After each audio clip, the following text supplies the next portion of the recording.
Në fakt, ajo jo veç nuk e ka përsëritur, por ka tejkaluar rezultatin e zgjedhjeve të vitit 2021.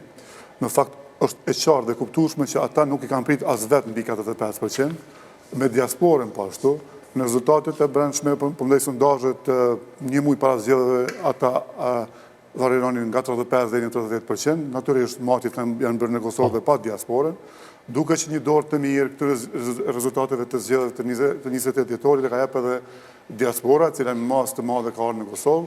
Kujtojmë që veç javën e atij dhjetorit zgjedhjeve kanë ardhur nga diaspora diku mbi 530.000 qytetarë mërgjimtarë tonë nga diaspora, ndërkohë që, sipas statistikave nga Ministria e Punëve të Brendshme, nga Kosova për në atë periudhë kanë lëvizur për në Europë, për në diasporë, për të familjarët e tyre atje që i kanë, mbi 300.000 qytetarë rezident që janë shku mi prish. Kanë qenë votues potencial të partive të tjera, apo jo?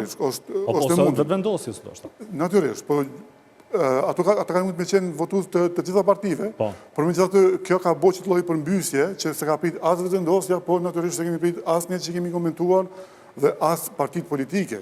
Dhe prandaj kjo ka qenë befasi, duket edhe heshtja e vetëvendosjes, sepse nuk ka euforia tek ata, duket që i ka zënë në një lloj befasie ky rezultat zgjedhor, ndonse nuk ka pas Kosova këto vitet e fundit, domos këtë periudhë njëvjeçare, dikush që ka ballafaquar si duhet Albin Kurtin dhe vetëvendosjen, sidomos këtë pjesën e bllokadës.